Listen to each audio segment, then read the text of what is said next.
Meu nome é Samuel. Tenho 19 anos e morei a vida toda num povoado pacato, no interior. Tem mais ou menos uns 800 moradores por aqui e tudo continua sempre igual.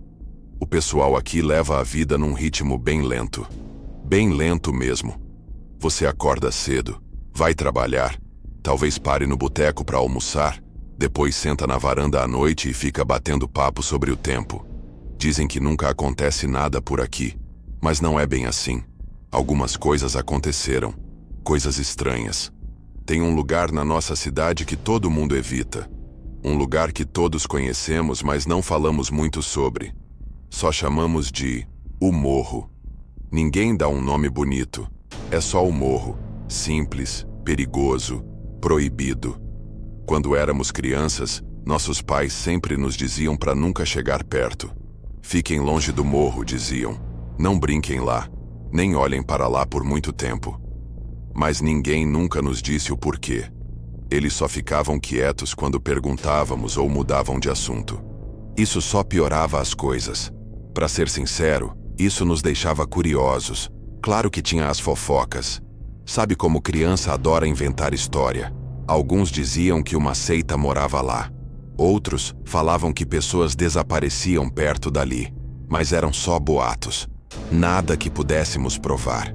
Eu sempre achei que era só uma história de terror para nos manter longe. Até que uma noite, Marcos me desafiou a ir. Marcos é 2 anos mais velho que eu. Tem 21 agora. Ele sempre foi como um irmão mais velho. Corajoso, durão, às vezes meio burro, mas o tipo de cara que você quer do seu lado. Somos melhores amigos desde que éramos bebes.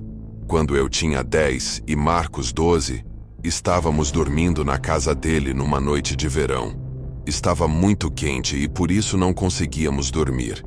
Ficamos conversando sobre fantasmas e monstros, como crianças às vezes gostam de fazer. E de alguma forma, começamos a falar do morro. Aposto que essa história aí é tudo invenção, Marcos disse encarando o teto. Eu encolhi os ombros. Sei lá, talvez. Aí ele virou para mim com um sorriso. Quer ir descobrir? Eu congelei. Queria dizer não, mas não disse. Não consegui. Não queria que ele pensasse que eu estava com medo, mesmo estando. Pegamos umas lanternas e saímos pela porta dos fundos logo depois da meia-noite. As ruas estavam vazias, só o barulho dos insetos e nossos tênis no cascalho. O ar parecia pesado, como se uma tempestade estivesse chegando. Chegamos no morro em uns 10 minutos. Ele parecia maior à noite. A grama se movia como ondas no escuro e a lua deixava tudo mais frio do que deveria ser. Subimos devagar, mantendo as lanternas baixas. No topo, nos abaixamos e espiamos por cima da borda. Foi quando os vimos. Umas 20 pessoas em círculo perto da base do morro, sob aquela velha árvore que sempre esteve lá. Vestiam túnicas pretas longas e máscaras brancas, lisas, sem nenhum traço. Cada um segurava uma vela e cantavam algo que não entendíamos. O som nem parecia palavras. Era como um zumbido nos ossos. Eu quis correr na hora, mas não conseguia me mexer. Aí Marcos escorregou. Seu pé atingiu uma pedra solta que rolou o morro abaixo com um estalo alto. O canto parou. Todas as cabeças se viraram para nós. Não esperamos. Saímos correndo, rasgando a grama, descendo o outro lado do morro e atravessando os trilhos. Juro que ouvi alguém nos perseguindo, mas nunca olhei para trás. Não paramos até estarmos atrás da casa do Marcos de novo.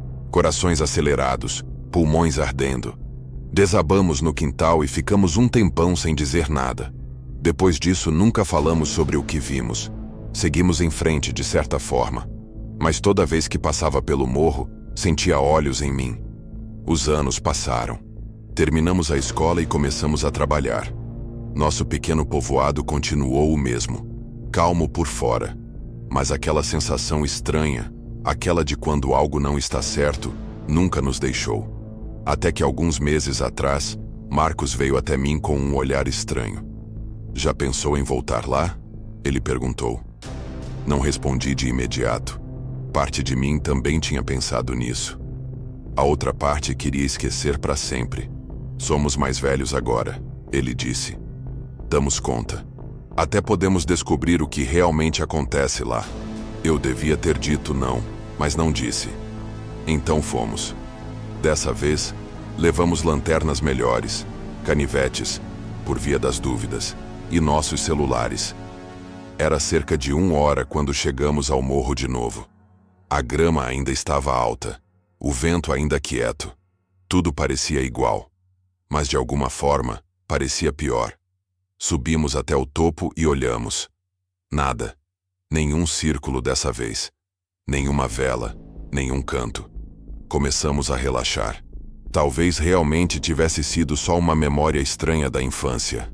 Aí Marcos tocou no meu ombro e quando olhei para ele, ele levantou o braço e apontou. Tinha algo debaixo de uma árvore. Descemos devagar, tentando não fazer barulho. Quando chegamos perto o suficiente, vi o que era. Um círculo de pedras, fresco como se alguém tivesse acabado de fazer. E bem no meio, uma pequena caixa de madeira. Marcos se abaixou e a abriu.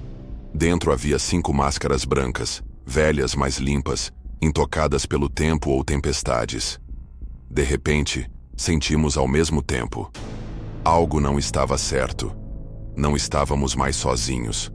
O ar ficou pesado, como se algo invisível estivesse nos cercando. Um frio cortante passou por nós, diferente de qualquer vento comum. Era gélido, denso, como se tivesse atravessado um lugar onde a vida não entra. Olhei em volta e congelei. Entre as árvores, havia figuras, sombras imóveis nos observando. Não se mexiam, não falavam.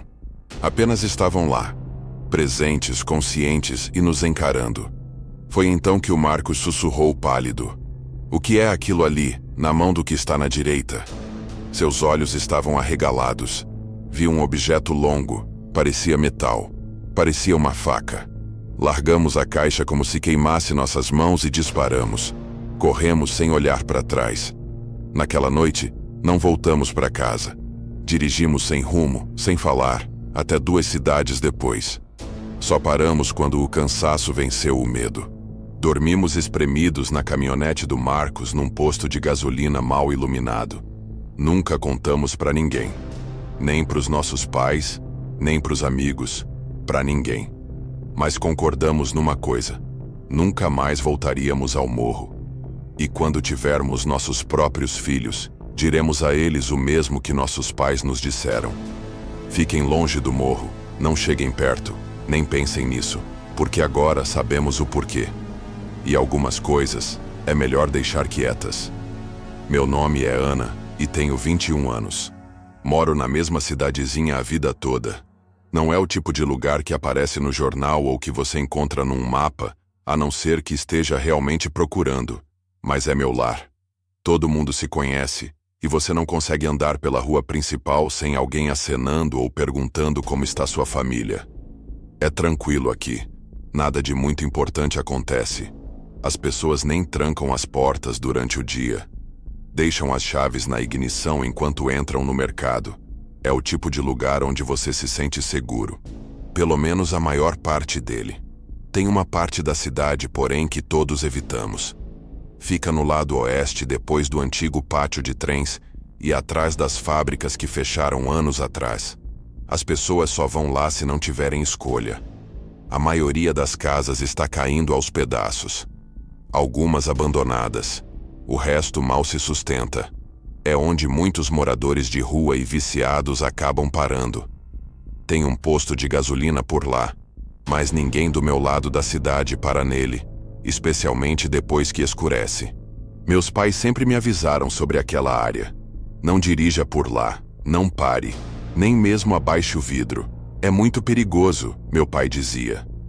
Eu sempre obedeci, até uma noite em que não tive muita escolha.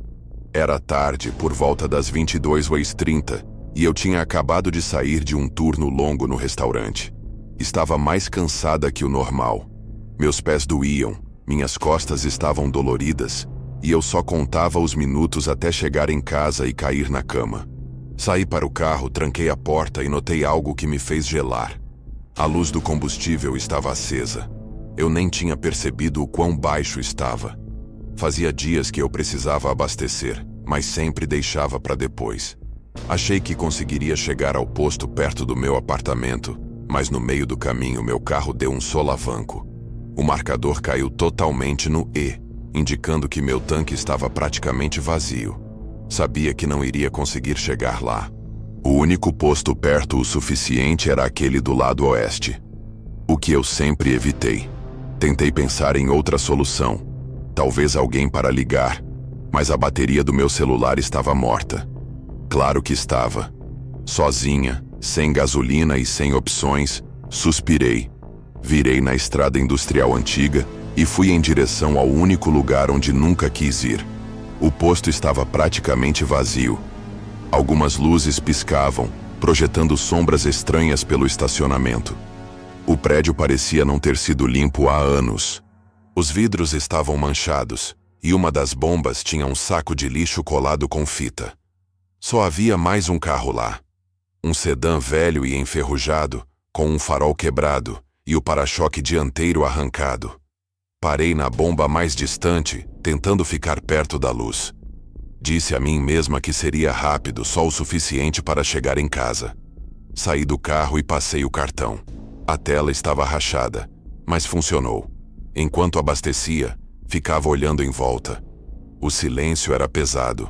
Tentei me acalmar, dizendo que sairia dali em um instante. Foi quando o vi. Ele surgiu da esquina do prédio, alto, magro, com cabelo despenteado e roupas que pareciam não ter sido lavadas há semanas. Seus olhos eram arregalados, vagando como se estivesse procurando algo ou alguém, e veio direto em minha direção. "Oi", ele disse, sorrindo de um jeito que não parecia amigável. "Tem uns trocados?" Balancei a cabeça rapidamente. "Desculpe, não tenho nada", respondi. Ele não parou. Ele continuou se aproximando. "Tem certeza?" perguntou de novo. "Só preciso de uns trocados. Só isso. Tô numa noite difícil." Senti meu coração começar a acelerar. Tentei me manter calma. Não queria criar caso. Forcei um pequeno sorriso, acuada. "Não tenho dinheiro mesmo", disse. "Só vim abastecer e vou para casa." Mas então ele deu mais um passo. Muito perto. "Mora por aqui?" perguntou inclinando a cabeça. "Você me parece familiar." Foi nesse momento que ele esticou a mão, tentando me segurar pelo braço. Minhas mãos começaram a tremer nessa hora. Ainda sentia a bomba de gasolina funcionando, mas já não me importava. No meio do abastecimento, parei e devolvi o bico ao suporte. "Preciso ir", falei rápido. Antes que ele pudesse dizer mais nada, virei, entrei no carro e bati a porta. Travei as portas no momento em que ele chegou e bateu no vidro. "Ei!", disse mais alto dessa vez. "Não seja rude, só queria conversar." Não olhei para ele. Liguei o motor, dei ré rápido e saí do posto como se algo estivesse me perseguindo. Meu coração só desacelerou quando entrei no estacionamento do meu prédio, do outro lado da cidade. Não dormi quase nada naquela noite. Ficava ouvindo aquele mesmo bater no vidro na minha cabeça. Via os olhos dele, aquele jeito de sorrir como se já me conhecesse de algum jeito. Dava arrepios. Durante semanas depois disso, não saía à noite sem ficar nervosa. Toda vez que via alguém andando na rua, me tensionava. Comecei a verificar as portas 2 vezes à noite. Até comprei spray de pimenta para deixar na bolsa. Não contei aos meus pais. Não queria preocupá-los, mas acho que notaram a mudança. Eu não estava mais tão relaxada como antes. Aquela única noite ficou marcada em mim. Com o tempo, o medo foi diminuindo aos poucos. A vida seguiu, mas nunca esqueci como me senti. Sempre amei minha cidade. É um bom lugar. Mas aprendi que até os melhores lugares têm seus cantos ruins. Lugares dos quais as pessoas não falam. Lugares que parecem saídos de um pesadelo. E às vezes basta uma noite ruim para te lembrar que segurança pode ser algo frágil. Nunca mais volto naquele posto. Não importa o quão vazio esteja o tanque. Oi, pessoal. Meu nome é Ricardo. Tenho 60 anos agora e moro em um apartamento em Manhattan, Nova York, com vista para o parque. Não é o maior lugar da cidade, mas é meu e é confortável. Construí uma boa vida aqui.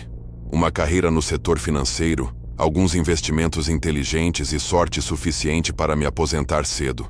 Ocupo meu tempo em conselhos de instituições de caridade, visitas a museus e xícaras demais de café da lanchonete da esquina. As pessoas aqui me conhecem pelo nome. Me veem com meus casacos sob medida e sapatos engraxados e acham que eu sempre fui assim. Controlado, bem-sucedido, tranquilo. Mas às vezes, especialmente nas noites silenciosas, eu penso em quem eu costumava ser. Um garoto chamado Richie, de uma cidadezinha da Geórgia, que você provavelmente nunca ouviu falar. Uma cidade onde o som dos grilos era mais alto que o dos trens que passavam, e onde todo mundo sabia a marca e o modelo do carro dos vizinhos. Eu realmente amei aquela cidade um dia, mas também a temia. Há uma lembrança que nunca me deixou de verdade. Não importa quantos anos de luzes da cidade eu tenha colocado entre mim e aquela estrada do interior. Aconteceu no verão de 1975. Eu tinha 10 anos.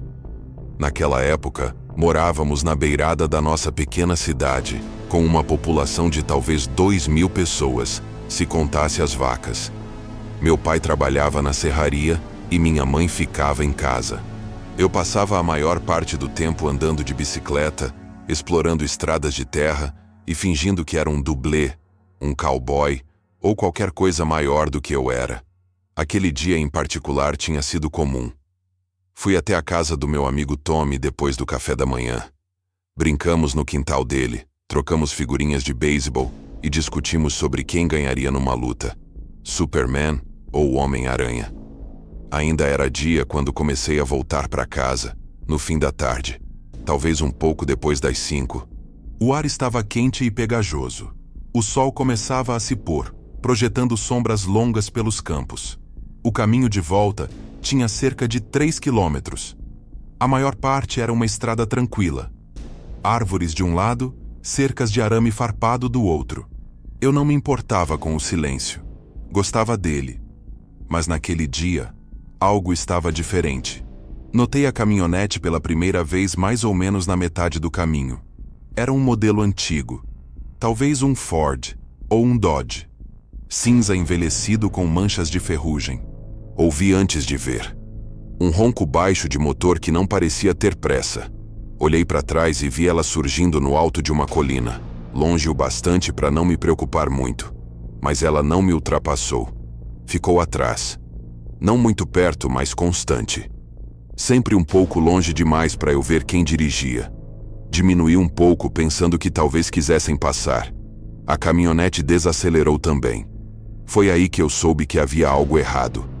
Acelerei, empurrando minhas perninhas com força nos pedais. Os pneus chacoalhavam no cascalho e minha mochila batia nas minhas costas. A caminhonete acelerou também, me acompanhando. Não rápido, não agressivo, só seguindo. Mais à frente havia um trecho onde as árvores eram mais densas. Um pedaço de mata que às vezes eu atravessava quando queria demorar mais para chegar em casa. Naquele dia, eu não planejava fazer isso. Mas quando vi aquelas árvores, não pensei. Apenas virei. Meu pneu escorregou no cascalho solto, mas me recuperei e saí da estrada. A trilha dentro da mata era estreita, mal dava para passar de bicicleta cheia de raízes e galhos caídos. Atrás de mim, a caminhonete parou devagar. Não entrou na mata. Só ficou lá. Eu não olhei mais para trás. Larguei a bicicleta assim que estava longe o suficiente. O mato era muito fechado para ela passar, e eu não queria o som dos pneus me entregando. Corri mais fundo na floresta, o fôlego ardendo no peito, as pernas arranhadas por galhos e espinhos. Só parei quando encontrei uma árvore caída e me escondi debaixo dela, me pressionando contra a terra fria. E então esperei. Os minutos passaram. Depois 1 hora. Foi escurecendo, as árvores lançando sombras que pareciam se mover mesmo quando o vento não soprava. Fiquei ouvindo por qualquer som da caminhonete, por passos, qualquer coisa. Em certo momento, ouvi folhas se mexendo perto. Prendi a respiração por tanto tempo que doeu de verdade. mas nada aconteceu. Eventualmente a floresta ficou silenciosa de novo. Os grilos voltaram a cantar como sempre. O medo continuava comigo, mas eu sabia que não podia ficar ali para sempre. Já era quase noite quando finalmente saí, ainda agachado, vigiando a estrada por entre as árvores. A caminhonete tinha ido embora. Minha bicicleta ainda estava onde eu deixei. Pelo menos foi o que achei. Mas quando me aproximei, percebi que não estava. O lugar estava vazio. Só a grama amassada onde ela tinha caído. Nenhum sinal dos pneus. Nenhuma peça quebrada. Simplesmente sumiu. Fiquei parado ali por um tempo, congelado. Parte de mim queria gritar por alguém, mas eu não sabia quem responderia. Comecei a caminhar para casa. A estrada parecia mais longa do que nunca. Cada barulho no mato fazia meu coração disparar. Cada sombra parecia alguém me observando. Mas eu não corri. Só continuei andando. Quando finalmente cheguei à nossa varanda, minha mãe estava do lado de fora me chamando. Correu até mim, os olhos arregalados. Me abraçou como se eu tivesse sumido por dias. Não contei a ela o que aconteceu. Pelo menos não tudo. Só disse que me perdi e voltei andando. Aquela noite não dormi. Fiquei olhando pela janela esperando ver aquela caminhonete de novo. Mas ela nunca apareceu. No dia seguinte voltei lá. Disse aos meus pais que ia de novo para a casa do Antônio, mas não fui.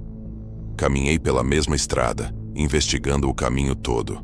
Vasculhei a mata, achando que talvez tivesse perdido a bicicleta de vista. Talvez eu tivesse entrado em pânico e esquecido onde a deixei. Mas não. Ela tinha sumido completamente. Nunca mais vi aquela bicicleta. Meus pais acabaram comprando outra mais tarde naquele ano, mas nunca mais passei por aquele caminho. Nem queria. E nunca contei essa história completa para ninguém, nem para o meu melhor amigo, Antônio. A vida seguiu depois disso.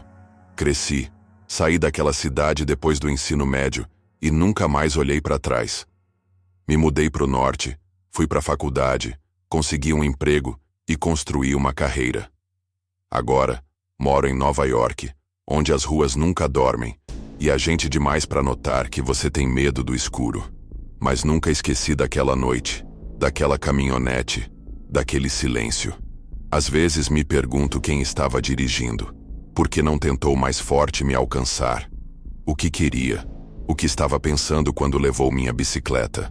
Talvez fosse só algum morador entediado tentando assustar um garoto.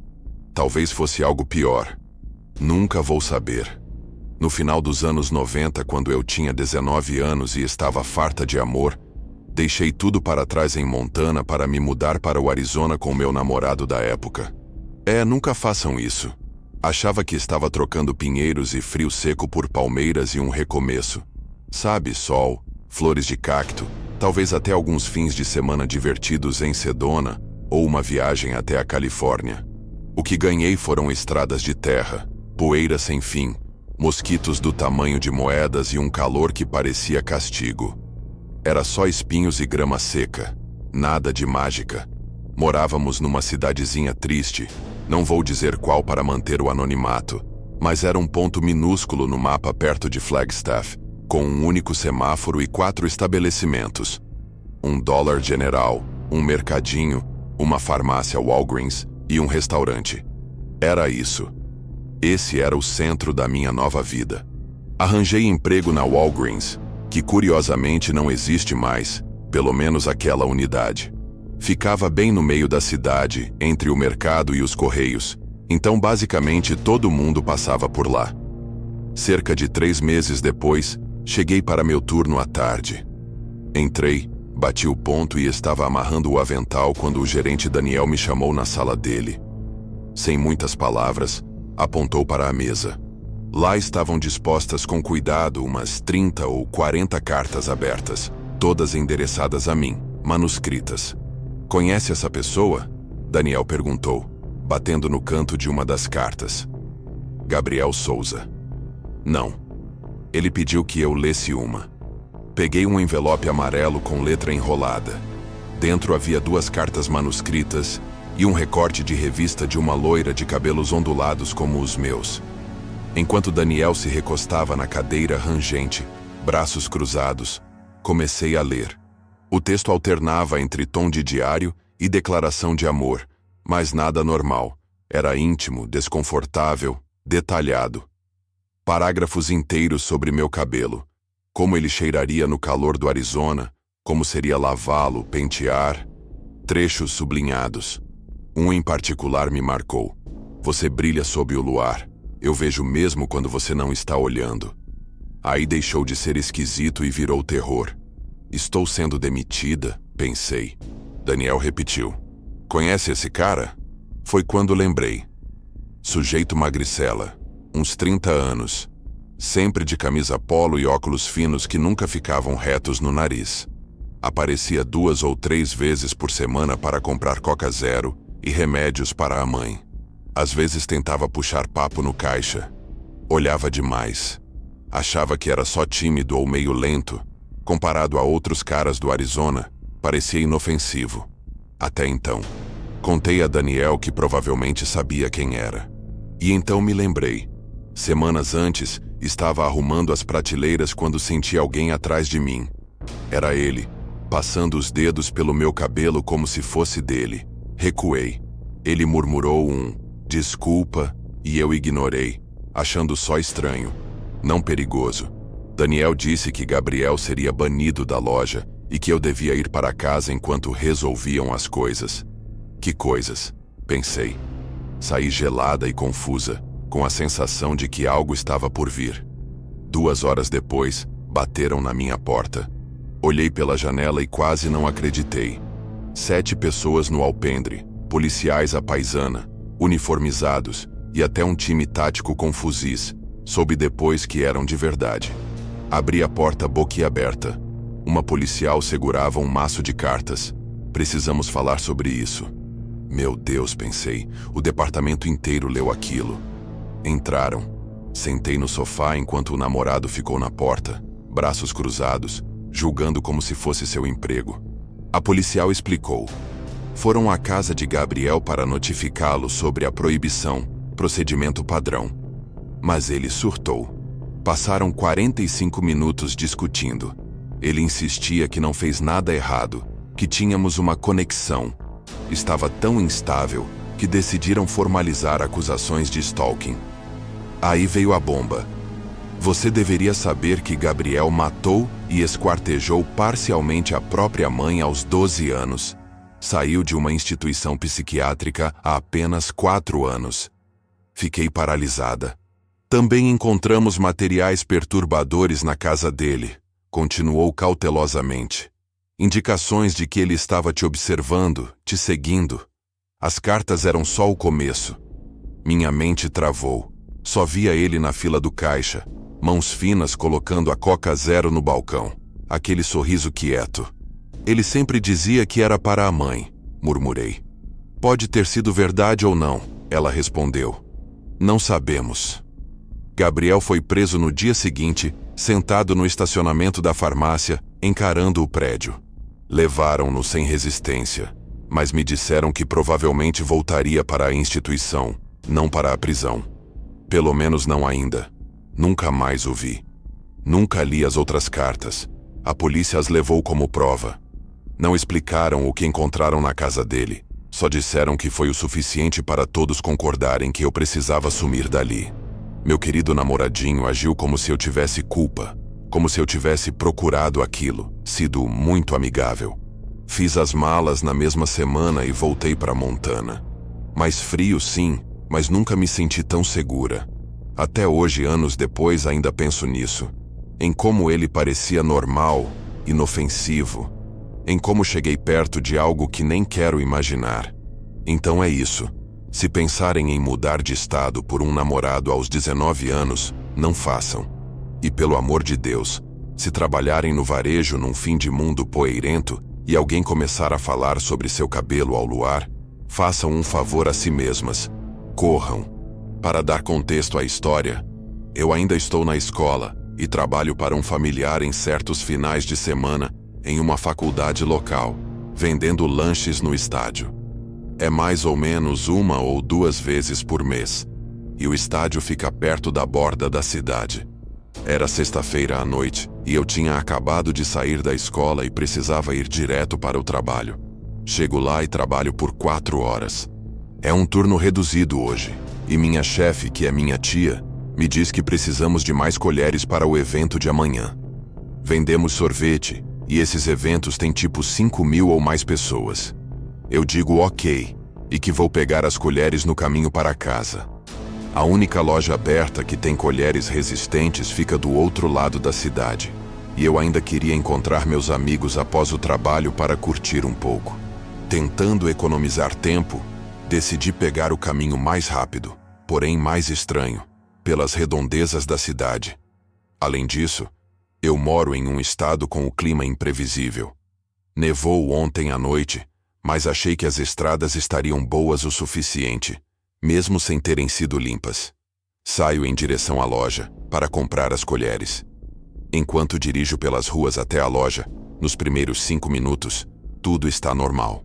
Não vi um único carro ou qualquer prédio ao redor e no caminho, mas lembre-se que já era quase 22 horas. Eu estava nos arredores mais remotos da cidade, e ninguém realmente passa por lá, a menos que precise muito. De repente vejo algo no canto do meu olho. Parece um homem com mais ou menos 1,75, usando shorts, camiseta e um boné virado para trás. Ele está na vala, andando na neve, com uma temperatura de menos 12 graus Celsius. Meu primeiro impulso é parar, mas estou no telefone com minha mãe na hora, e ela me avisa para não fazer isso, pois já aconteceram algumas coisas nessa cidade antes. Por exemplo, alguns anos atrás, uma garota da faculdade foi sequestrada e encontrada morta, enrolada em um tapete em 2014.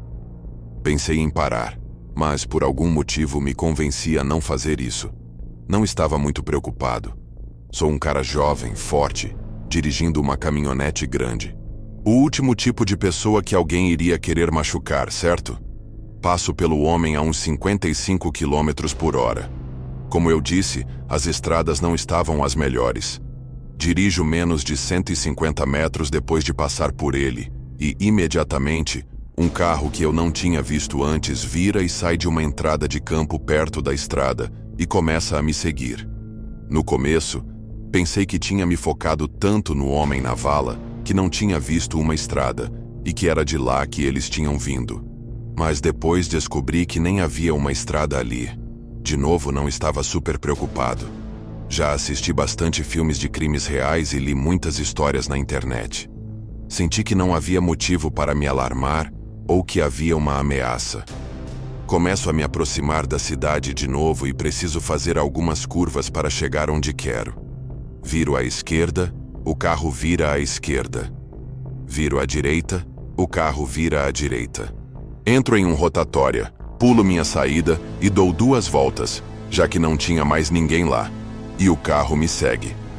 Nesse ponto, começo a ficar um pouco preocupado, mas talvez eles só precisem ir à loja também e estejam traçando o mesmo caminho. Nesse momento, chego a um sinal de parada obrigatória antes de seguir, e como teste passo direto, sem parar, e viro sem seta. O carro me segue. Fico preocupado de estar sendo seguido. Hoje em dia, pensando no que aconteceu, eu sei que deveria ter ido direto para a delegacia, mas talvez pela idade e ingenuidade, ainda não estava levando a situação muito a sério. Estava a 3 quilômetros de distância da loja, onde poderia ter bastante gente. Faço mais algumas curvas e o carro continua me seguindo. Passei direto por um pare em um cruzamento vazio e o carro faz uma parada rápida e acelera para me alcançar. Além disso, também não estava na parte mais segura da cidade, diga-se de passagem. Nesse ponto faltavam apenas 2 curvas para a loja, então ainda não estava preocupado. Entro no estacionamento da loja, e o carro vira também. A loja também tem um posto de gasolina, então encosto lá primeiro para fingir que ia abastecer. O carro fica parado do lado da rua, entre o posto e a loja. Espero uns 10 minutos, e o carro não se mexe. Agora, começo a ficar preocupado. Sou um jovem sozinho à noite perto da parte ruim da cidade. Ligo para meus amigos com quem eu ia me encontrar mais tarde, e passo a placa do carro para eles, no pior dos casos, e sigo para a loja. Cruzo a rua, e o carro vem direto atrás de mim. Estou em pânico, sem saber se devo chamar a polícia ou não. Estaciono o mais perto possível da loja, e o carro para 3 fileiras atrás de mim e um pouco para o lado. Já estava ficando tarde, e as lojas estavam fechando logo.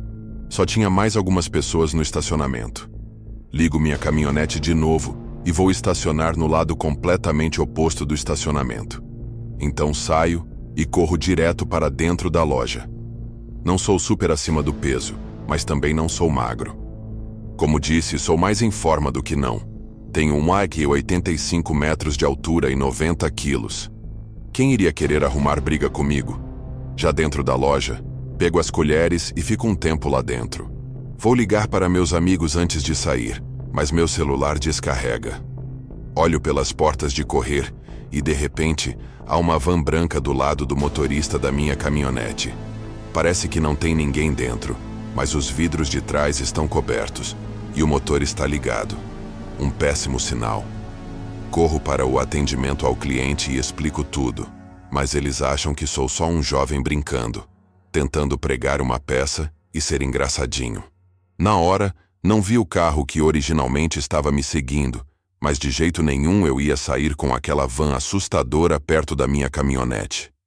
Depois de esperar o que me pareceram horas, mas foram só 30 minutos na realidade, a van se move e o carro original aparece do lado do prédio. Dá para ver pela janela interna da loja que eles conversaram e depois saíram. Esperei mais 10 minutos e saí correndo. Entrei na minha caminhonete e acelerei até a casa do meu amigo. O tempo inteiro, fiquei de olho no retrovisor, checando se estava sendo seguido. Por sorte, não estava. Quando cheguei, estacionei na garagem dele. Um dos meus amigos me perguntou por que havia uma marca laranja no meu pneu, e meu coração afundou. Enquanto eu estava dentro da loja, o carro que me seguia deve ter marcado meu pneu. Depois de inspecionar o resto da caminhonete, encontramos um cano pequeno jogado na caçamba, cercado por neve. Ele era bem firme e pesado. Tinha uns 5 centímetros de largura e uns 45 centímetros de comprimento, embrulhado em fita adesiva. O cano não era meu. Talvez para não parecer medroso na frente dos meus amigos, tentei levar na brincadeira, mas depois, quando todo mundo já estava dormindo, não consigo parar de pensar no que teria acontecido se eu tivesse saído desavisado. Será que as pessoas do carro e da van teriam me atacado com o cano? Por que se deram o trabalho de me perseguir? De alguma forma, sinto que algo terrível poderia ter acontecido comigo hoje. Sempre tive um certo ego por ser um cara em forma, com quem ninguém iria querer mexer. Mas depois dessa noite, percebi que qualquer um pode ser um alvo. Uma última atualização da história, que aconteceu há poucos dias. A polícia veio e pegou o cano hoje. E como várias pessoas disseram, eu já sabia que não poderiam fazer muita coisa, já que nada realmente aconteceu. Disseram que vão dar uma olhada na placa, mas além disso não há muito o que fazer, já que nenhum crime foi cometido. De qualquer forma, foi uma noite assustadora para mim, e eu realmente espero nunca passar por algo assim de novo. Eu tinha 23 anos quando isso que vou contar aconteceu. Uma vez me encontrei com um velho amigo meu. Homem, moreno, alto, 22 anos. Ele é um amigo que eu conhecia há alguns anos antes desse encontro que vou contar. Nos conhecemos em novembro de 2017. Na verdade, eu tinha conhecido essa pessoa em um site de namoro. No entanto, com o tempo, o relacionamento entre nós se tornou estritamente platônico. Não havia nenhum sinal de alerta ou problemas. Meu instinto não me apontou nada. Então eu confiava completamente nele. Nesse dia nos encontramos na cidade, atrás de uma estação de ônibus, em uma colina gramada cercada por árvores e um muro alto. Nosso encontro era só para fumar um pouco, ficar um pouco chapado e conversar. A erva que fumamos parecia normal. Eu tinha começado a fumar maconha alguns meses antes, então ainda era relativamente nova nisso. Eu era jovem e idiota. Ele trouxe um tipo de maconha nova para eu experimentar. algo chamado Purple Haze. Sim, igual ao nome da música do Jimi Hendrix. Eu fiquei muito ansiosa e animada para experimentar, pois confiava totalmente nele e nunca imaginaria que ele mentiria para mim. Ele tinha bolado um baseado inteiro só para mim, mas eu só consegui fumar um quarto dele. Enquanto isso, conversamos sobre trabalho, relacionamentos passados e coisas aleatórias. Cerca de meia hora depois, comecei a me sentir extremamente tonta e ansiosa. De repente, tive uma sensação estranha de que não estava nada confortável e só queria ir para casa, tal qual uma paranoia. Quando perguntei se podíamos ir embora, ele se ofereceu para me levar, mas eu só disse: "Não, está tudo bem." Ele insistiu: "Por favor, deixa eu te levar para casa. Você estará segura comigo. Eu não vou te machucar." A sensação de ansiedade e tontura só piorou. Eu balancei a cabeça e disse: "Não, obrigada. Eu consigo ir sozinha." Quando comecei a me afastar, senti como se estivesse andando nas nuvens leve. Minha cabeça ficou tonta e minha visão um pouco embaçada. Nunca tinha me sentido assim antes. E com o tempo, comecei a entrar em pânico. Quando descemos a colina em direção à estação de ônibus, fiquei aliviada, pois havia muitas pessoas por perto.